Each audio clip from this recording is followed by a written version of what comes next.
오늘은 죽게 하듯 하라라는 제목으로 같이 말씀의 은혜를 나누고자 합니다. 에베소서를 지금 쭉 보고 있는데요. 에베소서 앞쪽에 보면은 주로 그리스도인들의 어떤 생활 원리, 신앙의 어떤 원리 위주로 설명을 했다라면, 이제 에베소서 뒤쪽으로 가면 갈수록 그러면 그 원리를 가지고 진짜 삶에서 구체적으로 내가 어떻게 살아야 되느냐, 요것에 대한 이야기를 이제 세세히 해나가고 있죠.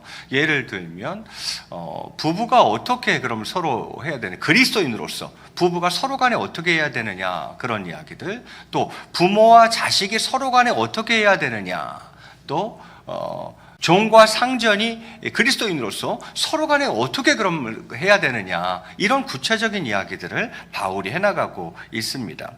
오늘 저희가 함께 읽은 본문은 바로 그 두 가지를 이야기하고 있죠. 하나는 부모와 자녀 사이에 정말 그리스도인으로서 서로가 서로에게 어떻게 해야 하는가, 두 번째는 종과 상전이 서로 간에 어떻게 해야 되는가, 이 두 가지를 오늘 좀 살펴보려고 합니다.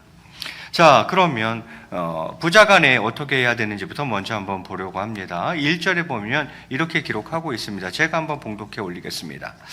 자녀들아, 주 안에서 너희 부모에게 순종하라, 이것이 옳으니라, 이렇게 되어 있어요. 자, 자녀들이 해야 할 일은 일단 뭔가요? 순종이다라는 거죠. 부모에게 순종하는 것, 이것이 바로 자녀들이 해야 할 일이다. 그런데 이제 주 안에서라는 어떤 단서가 있는데, 이것을 크게 해석을 두 가지로 나눠서 하긴 하는데, 하나는 주님 뜻 안에서 주님의 말씀에 외비되지 않는 범위 내에서 이제 그렇게 해석하는 해석도 있고, 또 하나는 오늘 본문에서 계속 반복되는 단어이기도 한데, 그것은 그리스도에게 순종하는 것처럼 그렇게 하라는 뜻으로 이 부분을 해석하기도 합니다. 그러니까 자녀의 어떤 부모에 대한 순종이 그리스도께 순종하는 것과 같이 그렇게 부모님께 순종해야 된다, 이렇게 이야기를 하는 거예요. 예.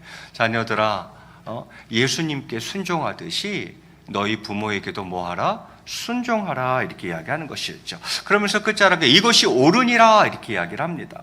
여러분, 꼭 신앙이 아니다 하더라도 그 인간 그 심성에 보편적으로 새겨주신 그 자연법으로도, 꼭 신앙이 아니어도 그렇잖아요. 예. 그냥 인간 그 심성에 보편적으로 새겨주신 그 자연법으로도 부모에 대한 자녀의 순종이 옳은 일이다라는 것이죠. 그렇습니다. 우리가 해야 할 첫 번째는 바로 부모에게 순종하는 것이다라는 거죠. 그러면서 2절에 한 걸음 더 나아가서 이렇게 말씀합니다. 2절을 제가 봉독해 올립니다. 내 아버지와 어머니를 공경하라, 이것은 약속이 있는 첫 계명이니, 이렇게 되어 있어요. 두 번째로 내 부모를 뭐하라? 공경하라. 첫 번째는 순종하라, 두 번째는 공경하라, 또 이렇게 이야기를 하고 있습니다. 여러분, 부모를 공경하는 것, 이것은 약속이 있는 첫 계명이라 이렇게 덧붙이고 있어요. 그 10계명 아시죠? 부모를 공경하라가 몇 번째 계명인가요? 5번째 계명이에요. 5번째 계명. 그래서 앞에 있는 1계명부터 4번째 계명까지는 우리가 하나님에 대해서 어떻게 해야 되는가를 이야기하는 대신계명이라고 제가 그랬죠. 하나님에 대한 계명들. 그래서 1계명부터 4계명까지는 우리가 그렇게 보고, 5계명부터 맨 마지막에 있는 10번째 계명, 10계명까지 요 6개는 대인 계명이라 우리가 이렇게 이야기를 하지 않습니까? 사람에 대해서 우리가 어떻게 해야 되는가. 그러면 이 대인 계명, 앞에 4개는 대신 계명이고 뒤에 있는 6개는 대인 계명인데, 그 대인 계명의 첫 번째로 등장하는 계명이 뭐죠? 부모를 공경하라. 이게 첫 번째로 등장해요. 대인 계명 중에서 제일 첫 번째로 등장하는 계명이 이제 순서로는 5계명이지만 대인 계명으로 봤을 때에는 첫 번째로 등장하는 계명이 바로 이 부모를 공경하라라는 계명이죠. 자, 내 부모, 내 아버지 어머니를 공경하라. 이것은 약속이 있는 첫 계명이니, 이렇게 이야기를 합니다. 그럼 무슨 약속이 있습니까, 여러분? 부모에게 순종하고 부모를 공경하고 이런 자들에게 주신 약속이 뭐예요? 약속이 딸려 있는 계명이라는 거죠. 다른 계명들은 약속이 안 딸려 있잖아요. 이거 하면 내가 이렇게 해주마. 하나님이 이런 얘기가 별로 없는데 이 부모를 공경하라는 말에는 공경하면 내가 이런 축복을 주겠다는 약속이 딸려 있단 말이죠. 그게 독특한 점이에요.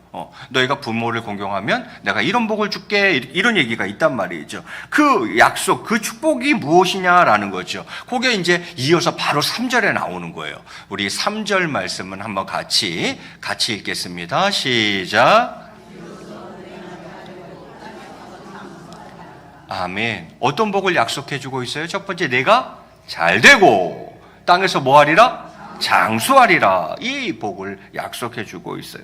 지금 신약인 에베소서에는 복을 이렇게 두 가지만 언급하고 있지만 부모를 공경하라는 이 계명이 나와 있는 출애굽기나 신명기에 보면 더 많은 복이 약속되어져 있습니다. 어찌되었건 물질적인 축복과 건강과 장수의 복을 성경이 약속해 주고 있습니다. 그래서 우리는 부모님을 공경하고 또 부모님께 더욱더 순종해야겠습니다. 부모님께 순종을 잘하고 또 이러한 복을 받은 사람이 있죠. 대표적인 예가 누가 있겠어요? 저는 이삭을 들고 싶습니다. 이삭의 그 부모님께 순종하는 그 모습은 정말 너무 놀랍죠. 언제였나요? 1월 첫째 주에 강건하라 그 설교할 때 제가 했나? 아니구나. 송구영신 예배 때군요. 송구영신 예배 때 여호와 이레 하면서 그때에 제가 잠깐 언급을 했는데, 자, 하나님께서 아브라함의 믿음, 아브라함의 순종을 시험하기 위해서 아브라함의 하나밖에 없는 아들 이삭을 번제로 바치라 이렇게 명령을 했습니다. 기억나시나요? 예. 그래요. 그래서 이 이삭이 아브라함에게 어떤 아들입니까? 100세에 낳은 아들이에요. 100세에 낳은 아들. 그러니 얼마나 귀한 아들이에요. 그리고 또 그간에 잘 키웠어요. 그래서 나이가 이제 한 15살, 중학교 2학년 요쯤 됐단 말이에요. 정이 들었단 말이죠. 그런데 그 아들 어느 날 밑도 끝도 없이 나한테 그것도 번제로 잡아서 드리라는 거죠. 이게 아브라함에게 주셨던 하나님의 믿음의 순종의 시험 아니었습니까? 자, 그래서 아브라함이 순종하여서 어떻게 합니까? 이삭 데리고 가서 모리아산에 도착해서 이제 제단을 만들고 그 위에 땔감 나무를 올려놓고 그 다음에 이삭을 결박해가지고 그 위에다 올려놓지 않습니까? 이삭을. 그리고 이제 칼을 들어가지고 이제 잡으려고 이렇게 하지 않습니까? 그때 우리가 궁금한 것이 무엇입니까? 이삭이 왜 가만히 있었냐 이거죠. 그때에 아브라함이 100세에 아둔 아들이고 15년 키웠으니까 그때의 아브라함의 나이가 115세예요. 115세예요. 노인네란 말이에요. 힘없는 노인네란 말이에요. 그래서 그 모리아산까지 갈 때도 장작은 누가 지고 가요? 이삭이 지고 가잖아요. 아버지는 뭐만 들고 가요? 불만 들고 가잖아요. 라이터랑 칼만 들고 가잖아요. 가벼운 걸 아버지가 들고 무거운 거는 이삭이 이제 그 정도는 들 수 있는 나이가 됐으니까, 청소년이 됐으니까 땔감은 이삭이 짊어졌단 말이에요. 보통 부모들이 어떻게 합니까? 본인이 힘이 있는 한은 자식에게 무거운 걸 잘 안 주려고 그러잖아요. 왜 될 수 있으면 내가 지고, 정 힘이 없을 때야 자식한테 부탁하겠지만 될 수 있으면 이게 무거운 걸 본인이 지려고 그러는 게 부모 마음이잖아요. 그런데 이 땔감을 이삭이 지었다는 것은 아브라함이 그만큼 힘이 없었다라는 얘기예요. 그러면 아버지가 자기를 막 결박할 때에 이삭이 뿌리칠 수 있었어요, 없었어요? 뿌리칠 힘이 있었어요, 없었어요? 있어서 그깟 노인에 확 밀치고 도망가면 돼요. 그게 뭐 어려운 일이에요. 결박할 때도 가만히 있어. 제단 위에 올려놓을 때도 가만히 있어. 이삭이 바보예요? 아니에요. 그 아버지께 뭐 한 거예요? 순종한 거예요. 뭐 하기까지 순종한 거예요? 죽기까지 순종한 거예요. 그래서 이삭은 누구를 예표하는 거냐면, 누구를 미리 보여주고 있는 거냐면 예수 그리스도를 미리 보여주고 있는 겁니다. 기꺼이 십자가에서 여러분 아세요? 그 모리아 산이 나중에 그 모리아 산 위에 예루살렘 성전이 세워집니다. 거기에 성전이 세워지는 거예요. 어쨌든 십자가에서 당신을 제물 삼으신 예수 그리스도를 미리 보여주는 인물이 이삭이란 말이에요. 예수님 순종하셨죠. 아버지, 하나님 아버지 뜻에 순종하셨죠. 뭐 하기까지? 죽기까지 순종하셨죠. 그래서 예수님이 복을 받으시는 거 아니에요? 그렇게 비천에 처해지셨다가 다시 승귀하셔서 하나님 보좌 위에 앉으시고 모든 이름 위에 뛰어난 이름을 얻게 되시는 거죠. 만물 위에 서시게 되는 것이죠. 그 복이 지금 이것을 말하는 거예요. 이삭도 그 순종을 통해서 복을 받죠. 물질적인 축복과 건강의 복과 장수의 복, 이거는 사실 후에 우리가 받을 복을 다 미리 예표하고 있는 거예요. 예수 그리스도로 말미암아 우리가 얻을 구원의 복, 부활의 복, 천국의 복, 영생의 복을 미리 보여주고 있는 거예요. 사실은 이게. 어찌되었건 자, 순종은 약속이 있는 첫 계명이다라는 것을 기억하면 좋겠습니다. 그리고는 이제 그러면은 자녀들은 부모에게 그렇게 하고 부모들은 자녀에게 어떻게 해야 되냐 이 말이죠. 그것이 이제 4절부터 나와 있네요. 4절 제가 봉독해 올립니다. 또 아비들아 너희 자녀를 노엽게 하지 말고 오직 주의 교훈과 훈계로 양육하라 이렇게 되어 있어요. 부모들이 해야 될 일은 두 가지네요. 첫 번째, 자녀들을 뭐 하게 하지 말라고요? 노엽게 하지 말고. 두 번째, 뭐로 양육하라고요? 주의 교훈과 훈계로 양육하는 것. 이게 부모들이 해야 될 두 가지 일이네요. 그럼 먼저 첫 번째 것부터 보죠.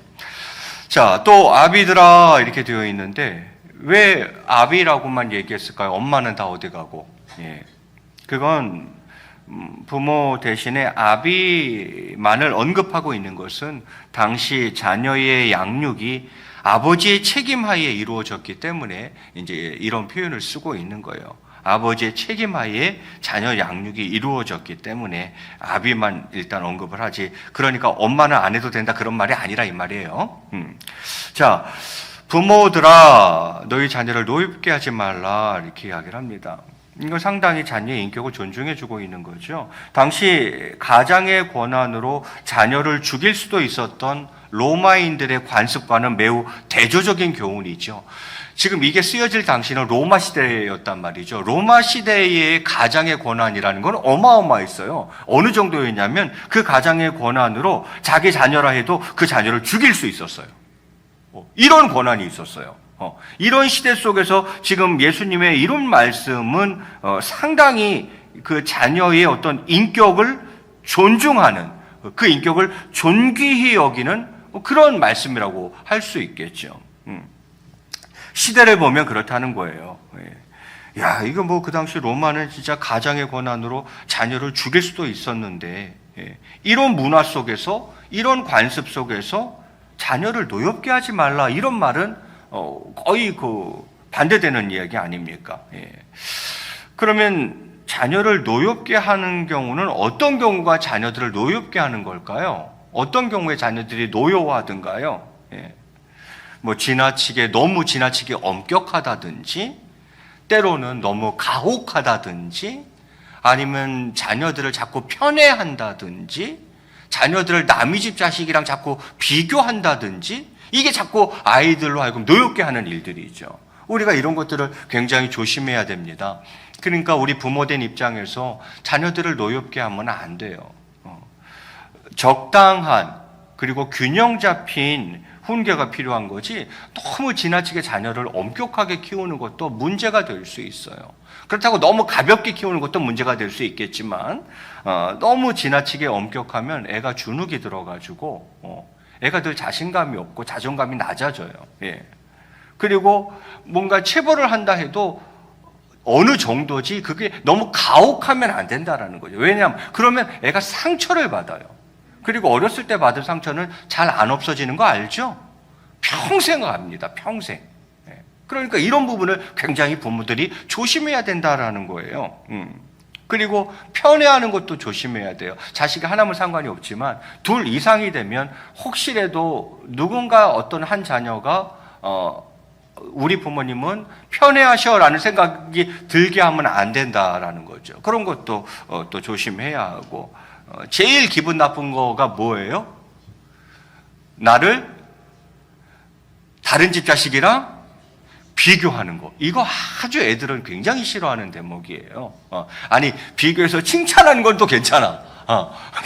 비교하면서 네가 걔보다 못하다는 얘기를 자꾸 하는 것은 아이들을 굉장히 노엽게 하는 일이다라는 거죠. 성경은 그러면 안 된다 그러는 거예요. 너희 자녀를 노엽게 하지 말라 이렇게 이야기를 하는 거죠. 그리고는 그렇게 하지 말고, 그럼 너희는 어떻게 하라고요? 오직, 강조죠. 오직 주의 교훈과 훈계로 양육하라 이렇게 말씀하고 있어요. 무엇과 무엇으로? 주의 교훈과 훈계로 양육하라 이렇게 되어 있습니다. 그러면 교훈은 무엇입니까? 원어적인 의미를 보면 책벌을 통한 훈련을 말하는 거예요. 회초리를 드는 걸 말하는 거예요. 책벌을 통한 훈련. 즉 징계로 잘못된 점을 교정시키는 것을 의미합니다. 필요하다면 때로는 따끔한 회초리가 필요하다라는 것이죠. 자녀를 노엽게 하는 어떤 잘못된 징계의 반대죠. 요거는 이 교훈이라는 것은 자녀를 노엽게 하는 어떤 그 잘못된 징계, 그거와 반대되는 것으로서 징계를 통해서 자녀가 잘못을 스스로 깨닫고 뉘우치게 하는 거죠. 그래서 책벌을 통한 훈련을 의미한다라는 것입니다. 골로새서 3장 21절에 보면 이렇게 말씀하고 있어요. 골로새서 3장 21절에 아비들아 너희 자녀를 노엽게 하지 말지니 낙심할까 함이라 이렇게 되어 있어요. 아이들을 잘못 훈계하고 막 이렇게 하다 보면 애들이 이제 이게 낙심이라는 게 결국 상처 아닙니까? 깊은 상처가 되어서 그게 평생 잘 씻겨지지가 않는다라는 거죠. 이렇게 되지 않도록 하기 위해서 우리는 오직 주의 교훈과 훈계로 양육해야 되는 거죠. 먼저 교훈은 뭐라 했습니까? 행위로 질책하는 거예요. 행위로. 그러면은 훈계는 무엇입니까? 훈계. 영어 성경에는 어드바이스로 되어 있어요. 그러니까 충고하는 거죠. 이건 이제 말로 하는 거예요. 앞에 있는 저 교훈은 몸으로 하는 거고, 몸으로 애를 그거 하는 거고, 훈계는 말로 이제 하는 거죠. 충고, 어드바이스 하는 거죠. 예. 행위적인 책벌을 통한 훈련도 필요하지만 반면에 말을 통해서 자녀를 훈련시키는 것이 또한 필요하다라는 것입니다. 그래서 아이들을 오직 주의 교훈과 그렇게 훈계로 양육해 가야 한다라는 거죠. 저는 이 대목을 보면서 그런 생각이 좀 들었습니다. 일종의 반성이죠. 부모로서 자녀를 주의 말씀으로 양육하기보다 그저 자녀의 출세와 성공에만 관심을 두었던 것은 아닌지 그런 반성을 좀 해보게 됩니다.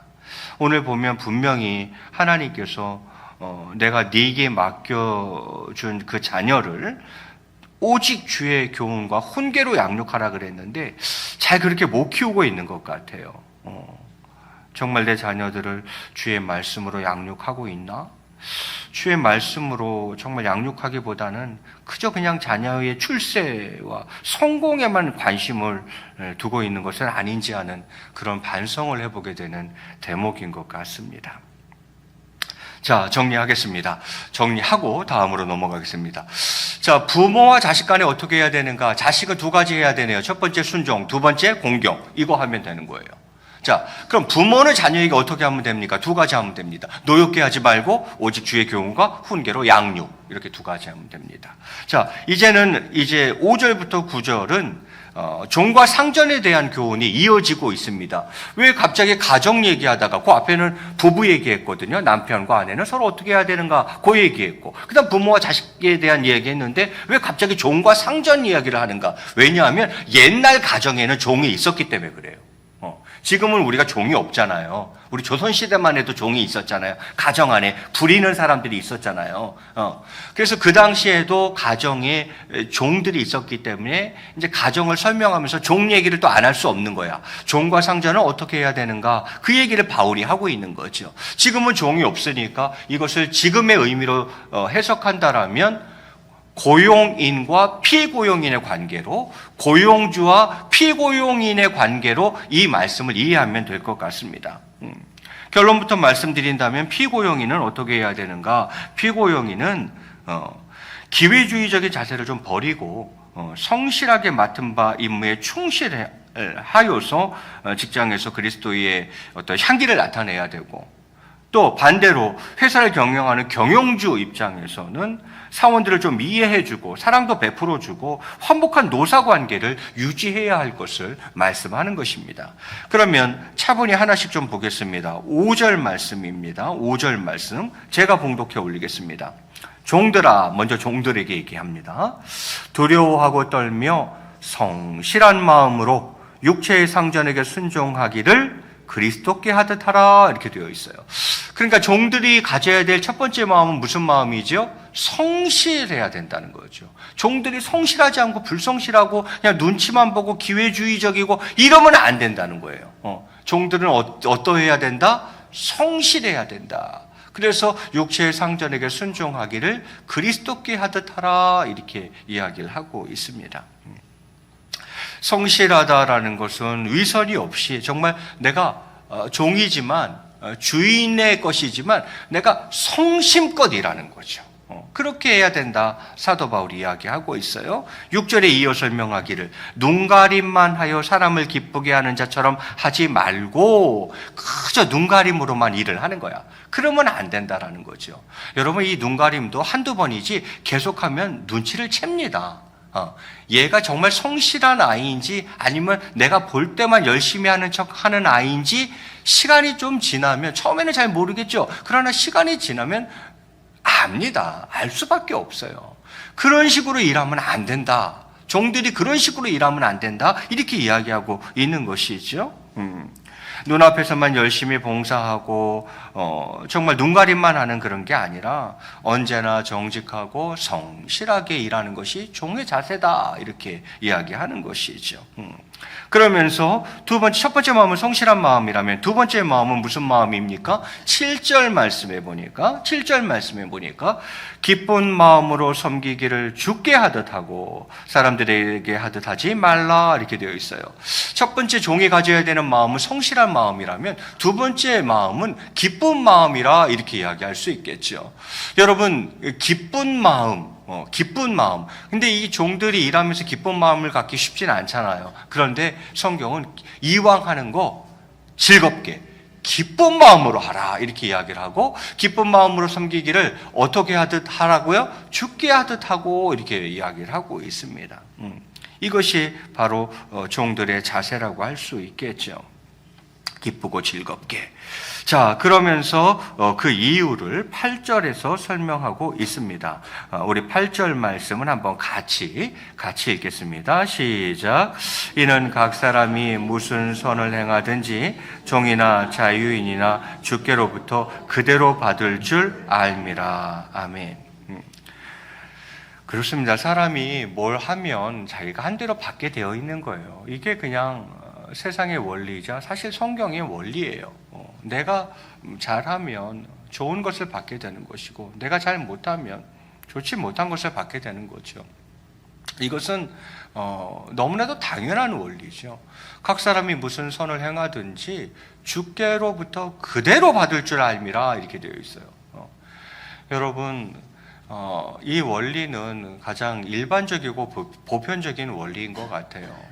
내가 정말 말씀대로 살고 또 믿음으로 살고 그리고 착하게 선하게 살고 정직하고 바르고 성실하게 살고 하면 하나님께서 그만한 복을 주시고, 목사님 그렇지 않은 경우도 있는데요. 그래서 제가 지금 이 말씀을 드리려고 그러는 거예요. 하나님은 공의 하나님이기 때문에 반드시 그렇게 진행을 하세요. 그런데 그것을 이 땅에 사는 날로 그 기한을 제한하면 하나님의 공의가 잘 이해 안 될 때가 있어요. 왜냐하면 예수님도 안 믿고 하나님도 안 믿고 사람이 어쩜 저렇게 악하지 한데도 형통한 사람들이 있거든요. 그런 사람, 다는 아닌데 간혹 보면 있어요. 야, 저런 사람이 잘 되는 이 세상 살고 싶지 않다, 이런 생각이 드는 사람들이 있단 말이죠. 건강해, 물질도 많아, 자녀들도 뭐 잘 돼. 예. 이게 하나님이 이게 진짜 공의의 하나님인가 싶은 생각이 드는 거죠. 그 왜 그런가요? 그 하나님의 공의를 이 세상으로 한정지으니까 그런 거죠. 하나님의 공의는 언제 완성되죠? 심판의 날. 주님이 이 땅에 오셔서 심판하실 때 하나님은 저울 가지고 정확하게 공의롭게 심판하실 거예요. 그 사람들 잘 되는 것 같죠? 이 땅에서만 잘 된 거예요. 주님이 이 땅에 오시는 날 심판 어마어마하게 받을 거예요. 반드시 그럴 겁니다. 저는 그거 믿어요. 하나님도 안 믿고 예수님도 안 믿고 더럽게 악하게 사는데도 막 형통하고 건강하고 물질의 봉들이고 자식도 잘 되고 잘 되는 것 같죠? 이 세상뿐입니다. 주님이 이 땅에 오시는 날 주님 저울 딱 갖다 놓고 그 행위를 반드시 심판하실 거예요. 왜요? 하나님은 공의의 하나님이시기 때문이죠. 그럼 이 땅에서 예수님 잘 믿고 신앙생활 열심히 하고 말씀대로 살고 믿음대로 살고 어떻게든 선하게 살고 바르고 정직하고 성실하게 살았는데도 건강하지도 않고 물질의 복도 없고 자녀도 잘 안 되고, 여러분 이 땅만 봐서 그런 거예요. 반드시 주님 이 땅에 다시 오시는 날 저울로 딱 재어서 저울로 딱 달아서 복의 복을 더하실 겁니다. 반드시 그 삶을 축복하실 거예요. 갑절로 축복하실 거예요. 왜요? 하나님은 공의의 하나님이시기 때문이에요. 각 사람이 무슨 선을 행하든지 주께로부터 그대로 받을 줄 알미라. 그러니 종들아 주인에게 잘해라. 주인들아 종들에게 잘해라. 너희가 한 그대로 받는다. 이렇게 이야기하고 있는 거예요, 바울이. 예.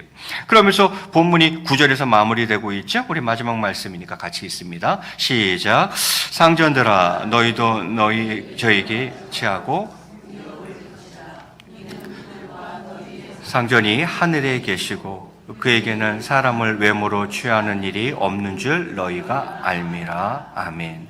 예. 이제 상전들 차례야. 상전들은 그럼 종들에게 어떻게 해야 되는가? 너희도 그들에게 이와 같이 하고, 이와 같이 한다는 건 뭘 어떻게 하라는 거예요? 금방 얘기했던 것처럼 죽게 하듯 하라는 거예요. 그리스도에게 하듯 하라는 거예요, 종들한테도. 왜 그래야 합니까? 왜 우리는 그렇게 살아야 합니까? 제가 놓치고 왔네요. 6절 중간쯤에 보면 이런 표현이 있어요.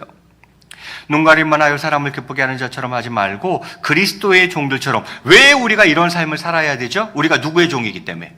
그리스도의 종들이기 때문에 우리 이렇게 살아야 되는 거예요. 세상 사람들은 막 엉망으로 살아도 우리만큼은 이렇게 살아야 되는 거예요. 왜? 우리들은 누구의 종이니까? 그리스도의 종들이니까. 그래서 지금 상전들한테도 또 얘기하는 거예요. 상전들아 너희도 종들에게 이와 같이 하고, 이와 같이는 바로 죽게 하듯 하라는 그 말씀인 거죠. 죽게 하듯 하고 위협을 그치라. 이유는, 우리가 그렇게 해야 되는 이유는 그들과 너희의 상전이 하늘에 계시고. 야, 너희에게도 상전이 있잖아. 저 하늘의 하나님 아버지가 너희들 상전 아니야? 그럼 상전이신 하나님이 너희한테 막 엉망으로 대하면 너희 좋겠어? 상전들아 생각해봐. 너희도 상전이 있잖아. 너희도 상전이, 하나님이 너희 상전이잖아. 그런데 너희들이 종들에게 하는 것처럼 하늘 아버지, 우리의 상전이신 하늘 아버지께서 너희들한테 막 그렇게 대하면 너희는 좋겠니? 안 좋을 거 아니야. 그러니 너희도 그 종들에게 위협을 그치고 죽게 하듯, 그리스도에게 하듯 하라고 이야기하는 것이죠. 그러면서 하반절에 이렇게 이야기를 합니다. 그에게는 사람을 외모로 취하는 일이 없는 줄 너희가 알미라. 하나님은 신분의 차이에 따라 차별을 하지 아니하시고 각 사람이 행한 대로 심판하실 것이므로 상전들도 두렵고 떨리는 마음으로 주님을 대하듯이 종들을 대해야 한다는 것입니다. 나중에 심판받을 때 너희는 상전이라고 봐주고 이런 거 없다. 너희들 고용주라고 해서 너희들 특별히 봐주고 이런 거 없어. 하나님은 외모로 사람을 취하지 않으셔. 그가 어떤 마음과 어떤 동기와 태도로 어떠한 삶을 살았나를 가지고 저울하실 거야. 그러니 너희들 정신을 바짝 차려라. 이렇게 바울이 이야기하는 거죠. 맞죠? 하나님이 무슨 신분의 차이에 따라서 차별하십니까? 그렇게 하지 않죠. 각 사람이 정말 행한 대로 심판하실 거예요. 그러니까 상전들도 정신 바짝 차리고 정말 두렵고 떨리는 마음으로 그 종들을 대할 때도 주님을 대하듯이, 그리스도를 대하듯이 그렇게 대해야 한다. 사도 바울이 이야기하고 있는 것이죠. 자, 그러면 정리합니다. 종과 상전의 관계를 설명하면서 종들은 어떤 마음으로 상전에게 하면 됩니까? 성실한 마음으로, 기쁜 마음으로 하면 되겠어요? 그럼 상전들은 종에게 어떻게 하면 되겠습니까? 오늘 계속적으로 반복되는 어구이기도 한데 마치 종이지만 주님을 대하듯이, 종이지만 그리스도를 대하듯이 이렇게 하면 된다라는 것이죠. 말씀을 정리할까 합니다. 오늘 제가 설교 제목을 무엇으로 잡았죠? 죽게 하듯 하라. 이 단어가 오늘 이 짧은 본문 속에서 3번 반복되고 있어요. 반복되면 무조건 중요한 거예요. 그 반복되고 있는 것은 그 본문 가운데의 그 내용이 핵심인 거예요. 그래서 오늘 이 본문의 핵심은 바로 죽게 하듯 하라라는 거예요.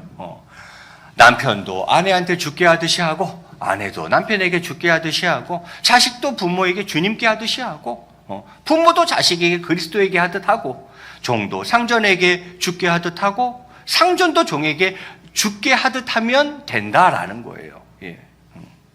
여러분, 이것이 오늘 말씀의 전부입니다. 죽게 하듯 하면 그게 끝이에요. 뭐 더 이상 어떻게 해요? 주님께 하듯, 그리스도에게 하듯. 우리 압도적으로 한번 이렇게 인사하시겠습니다. 주님께 하듯 하겠습니다. 한 번 더 인사합니다. 당신에게 주님께 하듯 하겠습니다. 그럼 뭐 얼마나 더 잘해? 그게 끝이지 뭐 더 뭐가 필요해? 뭐가? 예. 그래서 이렇게 함으로 말미암아 하나님께는 영광 올려드리고 내 삶의 자리에서는 그렇게 그리스도의 향기를 날리며 주님 안에서 축복받는 행복한 인생 다 되시기를 주님의 이름으로 간절히 축원드리겠습니다.